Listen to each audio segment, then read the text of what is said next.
인테리어 디자인은 뭔지 디자이너가 알려드릴게요. 디자인을 어떻게 하는 방법은 처음에는 실측하고 점검을 하는데 실측은 당연히 사이즈를 재는 거죠. 방이 얼마큼 크기가 되는지, 거실이 얼마큼 해야 되는지, 아니면 내가 가구를 넣어야 되는데 이 큰 가구가 과연 들어갈지 안 들어갈지, 내가 창이 여기에 뭘 하려고 하는데 이 창이 과연 괜찮은지, 주방을 내가 아일랜드 넣으려고 하는데 정말 아일랜드 들어도 괜찮을지 동선을 파악하기 위해서 그 사이즈를 미리 체크하는데, 우리가 요새 엄청 좋은 게 네이버 같은 데는 부동산에 검색을 하면 평면도가 다 나와요.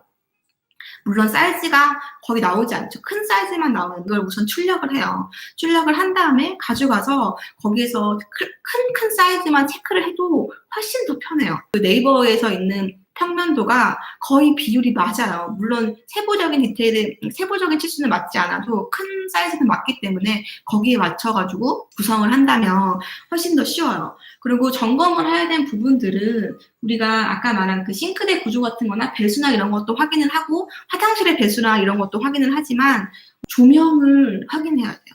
천장의 조명이 어디에 위치해 몇 개 정도가 있는지 대략적으로 위치를 체크해 놓으면, 아, 여기에 조명을 추가를 해야겠다, 아니면 이 조명을 이동해야겠다, 여기에 콘센트를 추가를 해야겠다 말아야겠다를 젖대어 확인하고 보면 우리가 평면을 계획하기가 훨씬 더 쉽겠죠. 물론 나 너무 복잡해 라고 하면 그냥 사이즈만 재고 오거나, 아니면 곰팡이가 있는지, 물이 잘 안 내려가는지, 아니면 물이 콸콸 나오지 않는지, 그런 것만 확인해도 괜찮아요. 다음에는 저 같은 경우에는 기존의 집에 가본다고 했잖아요. 기존의 집에 가서 가구 배치를 어떻게 쓰고 있고, 기본에 지금 조닝을, 그러니까 거실을 어떻게 쓰고, 침실을 어떻게 쓰고, 드레스룸을 어떻게 쓰고, 주방을 어떻게 쓰고, 수납 공간이 어떻게 되는데 그게 지금 넘쳐나는지, 잘 쓰고 있는지 다 확인을 합니다. 그래서 여기 같은 경우에는 지금 현관이나 거실이나 방을 어떻게, 새로운 집을 어떻게 쓰고 싶은지, 거기에 어떤 가구가 나는 놓으면 좋을지를 다 듣고 메모를 해놔요. 그리고 내가 원하는 인테리어 스타일이 어떤 건지, 나는 지금 있는 그 구조나 배치가 이런 게 너무 마음에 들어요. 지금 있는 구조 배치가 나에게 너무 불편해요. 고치고 싶어요. 가면은 와이프들이 다 얘기를 하고, 남편들은 알아서 해라고 하지만 남편도 다 생각이 있어요. 그래가지고 나중에 항상 얘기를 하니까, 우리가 만약에 부부가 인테리어 할 경우에는 서로 이런 부분들을 미리 상의를 해본 다음에 업체를 만나시는 게 좋아요. 그래야지 이게 조율이 되지, 둘의 의견이 똑같이 일치할 수가 없기 때문에 꼭 필히 먼저 둘이서 조율을 한 다음에 업체를 만나서 똑같은 일관된 얘기를 전달해 주셔야 더 전달이 잘 됩니다. 우리가 얘는 B는, A는 이런 얘기를 하고 B는 저 얘기를 하고 있어. 근데 얘네 둘이 조율이 안 돼. 근데 이거를 막 둘이서 막 이렇게 하는 게 아니라 얘는 이걸 얘기하고 쟤는 이걸 얘기했다가 나는 듣고 있는데 도대체 정확하게 둘이 원하는 게 뭘까라고 보다가 나중에 나는 저 둘에 누가 힘이 더 셀까? 라고 판단을 해서 그 힘이 더 센 사람의 얘기를 듣게 되어 있어요. 그래서 남편들이 나중에 뭐 꿍시렁대는 부분들이 내 의견 안 들어줬다 이거야. 내가 하고 싶은 게 있으면 더 많이 확실하게 얘기를 해주세요. 알겠죠? 그리고 막 벽지 하나 고르는데 1시간씩 걸리는 분들도 있는데, 그게 왜 그렇게 1시간씩 고르냐면 지금 내 줏대가 없기 때문이에요. 저게 예쁠지, 이게 괜찮을지 나 모르겠는 거야. 근데 내가 만약에 그걸 이제 뭐 줏대가 있으면 거기서 내가 고르는 거에서 실제 재질을 보고 약간 비교해서 할 수가 있는데, 나는 지금 빨주노트 파란물 중에 다 고르고 있는 거야. 나는 사실 뭐 그게 색감은 요 컬러, 베이지 컬러면 베이지 컬러, 화이트 컬러면 화이트 컬러, 청록 컬러면 청록 컬러에서도 고를 게 엄청나게 많은데, 빨주노트 파란불을 고르는 우리 확률이 얼마큼 하죠? 확률이 이만큼 올라가는 거야. 근데 벽지만 골라야 돼요? 벽지 말고 다른 거 다 골라야 되잖아요. 근데 그러면 또 이거에 둘이 맞는 조화가 어떨지 난 또 모르겠는 거야. 그럼 또 확률이 어떻게 돼? 확률이 거의 제곱으로 올라가요. 코로나처럼 올라가는 거예요. 그러니까 우리가 그거를 내부에서 좀 정리를 하고 꼭 하길 바랄게요. 나 지금 너무 흥분했어. 우리 고객들은 또 안 그래, 근데. 다음은 어떻게 되냐면, 여기 있죠? 보이시죠? 다음은 그럼 저는 이렇게 평면도를 다 배치를 해봐요. 빨간 부분과 파란 부분이 있습니다. 빨간 부분은 뭐냐면 새로 들어갈 가구나 새로 들어갈 공사 부분들이고요. 파란 부분들은 기존에 있는 가구를 배치해서 미리 들어갈지, 이 배치가 괜찮을지 확인을 해요. 그렇게 하고 지금 A와 B, 뭐 가능한 C도 가끔 확인하는데 거의 이제 그런 얘기를 듣고 나서 배치를 하는 거기 때문에 A와 B 중에 어떤 부분들이 괜찮을지 평면도를 그려보고 확인을 하고 거기에 대한 디테일한 것들은 더 상세하게 다시 한번 얘기를 하긴 하죠. 특히 이제 아이방 같은 경우에는 아이가 유치원생이나 뭐 더 어린 아이가 있을 경우에 초등학생이 들어가면 아이방 배치를 좀 바꿔줘야 돼요. 그런 부분들을 미리 고려를 하고 우리가 인테리어에 들어가면 나중에 배치를 바꿨을 때도 뭐 침대가 들어간다거나 책상이 들어간다고 했을 때 그때 이렇게 하라고 했었지라고 생각하면 배치하기 훨씬 더 수월해져요. 근데 그걸 생각하지 않고 그냥 막 가벽을 질러버렸어. 그렇게 하면 나중에 그 가벽 털라고 하면은 힘들 수 있겠죠. 그러니까 미리 고민을 하고 우리가 요렇게 인테리어 디자이너들이 도면 설계라고 합니다. 설계를 해요. 설계를 한 다음에 각 부분들을 어떻게 할지 우리가 결정을 해요. 거실은 어떻게 하고 지금 여기는 거실에 있는 소파를 기존에 쓰기로 해서 거실 소파를 쓰고 이 소파와 어울리는 소파를 같이 골라가지고 배치를 하기로 했었고 거기에서 그럼 조명은 어떻게 들어갈지 선정은 어떤 식으로 진행을 할지 포인트 조명은 어떻게 설치할지 바닥은 어떻게 진행될지 이런 부분들을 같이 결정하는 거예요. 주방 부분들도 어떻게 마감재를 어떻게 선택하고 식탁은 어떤 것들이 들어오고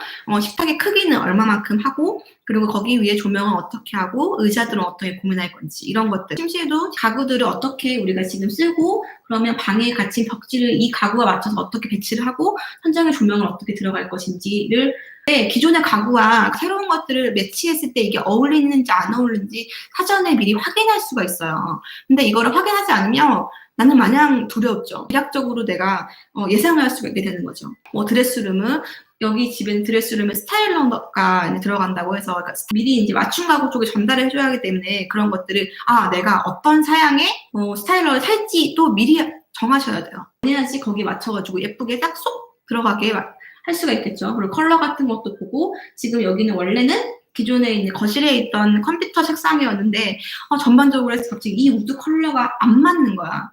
그래서 저건 어떻게 할게요? 저거는 필름으로 백색 필름으로 리폼해서 쓰고 있습니다. 그러니까 이런 것들을 봤을 때 얘는 조금 전체적인 분위기에 거슬리는데?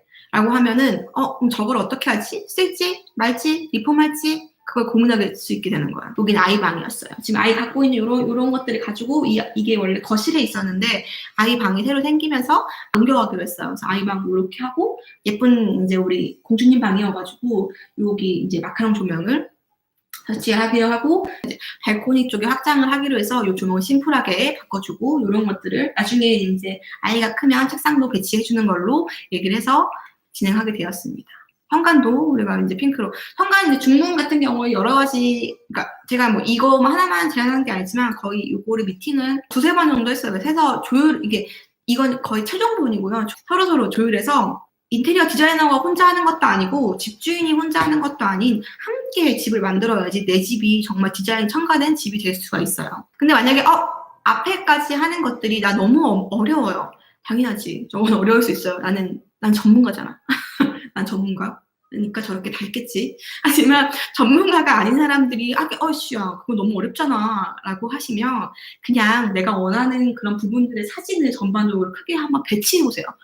뭐 이거는 메모장이건 아니면 출력을 하건 파워포인트를 하시면 더 좋고요. 그걸 이제 배치를 해서 내가 전반적으로 할 수 있는 부분들이 다 조합을 했을 때 괜찮은지 안 괜찮은지는 이렇게 딱 보면 알 수가 있잖아요. 그래서 이 과정을 하지 않아도 이 과정을 필히 하고 이걸 가지고 인테리어 업체랑 얘기를 하실 수 있어야 돼요. 근데 사진 하나 없이 그냥 알아서 잘해주세요 라고 얘기하는 거는 내 마음을 읽어봐.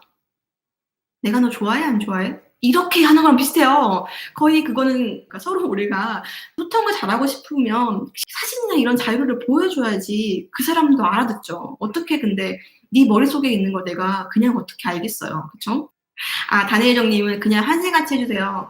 한샘같이 해주세요라고 하면 한샘에서 패키지에서 대중적인 패키지와 고급 패키지에서 종류가 얼마나 많은데 아니면 요새 신축 아파트처럼 해주세요 한 거 그치? 신축 아파트처럼 해주세요가 뭐예요? 그냥 밝고 맑고 화사하게 이건가? 포카리스웨트네. 신축 아파트 사진을 가져와서 보여주세요. 나는 이 마루에, 이 벽지에, 이 싱크 색깔이 좋아요. 라고 얘기해서 그냥 그렇게 가져가셔서 말씀하셔야 돼요. 정확하게 찝어서. 나는 싱크대 블랙 도장 아니 블랙으로 이렇게 디귿자로 요 정도 하고 싶고요. 후드는 이 침니 후드를 하고 싶고요. 마루는 바닥에 요 색깔로 헤딩 후드로 하고 싶어요. 이렇게. 이상형님은 전 체리색으로 해주세요. 저는 체리가 너무너무 좋아요. 사람들은 촌스럽다고 하지만 전 내 스타일이에요. 이렇게. 내 의견을 강하게 얘기하란 말이야. 왜냐면 인테리어는 뭐예요? 개취예요. 남이 예쁘다고 안 예쁘다고 얘기해서 판단할 게 아니에요. 내 집인데 뭘 그거를 너를 초대해서 네가 나한테 예쁘다 말다 할 게 아니잖아요. 그렇죠? 바바님은 집을 이사해야 되는데 인테리어 전공을 했는데 직접 업체 섭외하는 공사는 안 해봤어요. 이번에 제가 반셀프를 하려고 하는데 도움이 될 것 같아요. 하트? 도움이 되도록 노력해볼게요. 그래서 사전 작업들은 이런 것들이 필요하다라고 설명을 하고, 그래서 아까 말한 그런 것들을 마감재를 다 골라서 사진을 다 찍어놨어요. 근데 룸으로 하기로 장판을 하고 타일들을 어떤 걸로 할 것인지, 는 어떤 컬러로 하고 포인트를 어디로 둘 것인지, 페인트 컬러는 여기가 지금 이건 회색처럼 보이지만 실제로 회색이 아니에요. 머디 로즈라고 해가지고 말린 장비 같은 색이에요. 필름 컬러는 어떻게 할 것인지를 전반적으로 다 정해서 이렇게 한 장의 마감재를 보면 이 마감재들이 어울릴지 안 어울릴지 아까 그 사진보다 더 상세하게 볼 수가 있어요. 그래서 만약에 내가 셀프로 하는 게 아니라도 인테리어 업체랑 같이 마감재를 고르는데 그 마감재를 고를 때 사진들이 다 한 개씩 찍어서 그걸 한번 시공하기 전에, 그러니까 물론 뭐 안 바꾸고 하는 게 좋지만 계약 철거하기 전에, 사진을 섭외하기 전에 얘기를 해야 돼요. 근데 막상 또 시공을 하고 있는데, 하고 나서 내가 생각한 게 이게 아닌 것 같은데요? 라고 얘기하면 어떻게 되죠? 서로 얼굴이 붉혀지는 거예요. 알겠죠? 그러니까 이거 하지 말고 우리가 미리미리 이런 작업하는 거 돈도 1도 들지 않으니까 우리 미리 꼭 해보시길 바랄게요. 다음은 이제 이런 자재들이 결정이 되면 어떻게 되죠? 이런 자재들이 결정되면 진짜 이건 다 크고 공사 범위 결정됐으니까 공사 금액이 나올 수가 있어요. 이건 제가 한 거고 남의 거는 제가 갖고 오지 않았는데 갔는데 이렇게 제가 막 얘기한 거를 그냥 철거 만약에 150만 원, 목공은 300만 원, 필름은 200만 원 정도 되겠네요. 50만 원. 거의 다 100에서 50단이야. 이렇게 해서 그냥 이거 이렇게 써서 얼마예요? 이렇게 하는 분들도 아직까지 꽤 있더라고요. 이거 진짜 안 돼요. 그쵸? 세부적인 내역 나온 거 해야 되고, 그거는 계약 전에라서 그렇게 해줄 수도 있어요. 근데 계약하고 나서도 그런 식으로 해가지고 도장 찍고, 도장도 안 찍고 그냥 계약금 내고 이렇게 하면 어떻게 되죠? 인테리어 그 말하는 사기가 당하는 눈탱이 맞는 거 더 심한 것들이 생길 수가 있기 때문에 그런 거 말고 세부 내역을 보고 내가 여기서 궁금한 거는 견적 볼 때 물어보셔야 돼요. 저는 이게 두 가지가 있는 이유가 저는 예상 견적을 한번 뽑고 그런 다음에 견적이 진짜 공사 다 끝난 다음에는 그거를 실비로 정산해서 실제 금액이 얼마큼 들었고 추가된 부분들을 어떻게 이러이러한 내용 때문에 추가되었고 말씀을 드려요. 그때 이런 얘기 없었는데 추가 때문에 많이 싸우잖아요. 저 같은 경우는 그냥 아예 미리미리 말씀을 드리고 여기에 내가 미리 예상을 해서 추가 견적을 다 집어넣으면 공사 금액이 이제 올라갔어. 근데 그게 막상 들어가지 않았어. 그럼 나중에 계약이 확정됐으면 거기서 이제 빼요? 근데 그렇지 않잖아요. 보통 확정 짓는 경우는. 저 같은 경우는 그래서 예상만 하고 나중에는 그냥 실비로 정산하는 이런 식을 써요. 근데 이렇게는 거의 안 하긴 하지만 저는 그게 낫더라고요. 그래야지 자재 선택이나 현장에서 더 좋은 방향으로 할 수 있는 것들이 더 많기 때문에 실제로 공사를 잘해야 되는 거니까. 그래서 그렇게 해서 정산을 하고 있습니다. 공사를 하기 전에 업체도 물론 스케줄링을 하지만 나도 내 공사의 스케줄링을 생각해야 돼요. 공사의 90일 전에 그러니까 내가 먼저 아까 말한 그 내 취향이 어떤 건지 그리고 내가 쓸 수 있는 예산이 얼만큼인지를 미리 결정을 해놓으시고요. 적어도 2달 전부터 업체를 알아보러 다니셔야 돼요. 미팅을 하고 이 업체가 나한테 맞을 건지 안 맞을 건지 얘기를 해보고 결정을 하신 다음에 공사하기 한 달 전에는 업체를 결정을 하신 다음에 그 업체랑 이제 시간이나 디자인이나 이런 걸 조율할 시간이 필요하죠. 공사 한 3주 전부터 세부 자재를 조율하기 시작해야 합니다. 그래서 업체 선정을 여유롭게 해야지 내가 마음이 급하지 않게 이 모든 것들을 할 수 있는데 이거를 막 급하게 한 달 전, 2달 전 하면 어떻게 돼요? 망하는 거야. 그래서 그거를 미리미리 준비를 하셔야 돼요. 근데 뭐 내 공사가 내용이 너무 많지 않아요. 그러면 사실 이거보다 훨씬 더 뭐 이거에 뭐 30일, 20일, 10일 이렇게 주요라는 건데 제가 말씀드린 건 전체 풀 공사를 했을 때. 그리고 이거는 아파트 정도 기준인데 주택이나 평수가 더 크거나 아니면 나는 사업 공간을 하거나 공사가 더 길어져야 돼요. 이거 더 여유롭게 잡으세요. 미리미리 준비한다고 해서 절대 나쁘지 않습니다.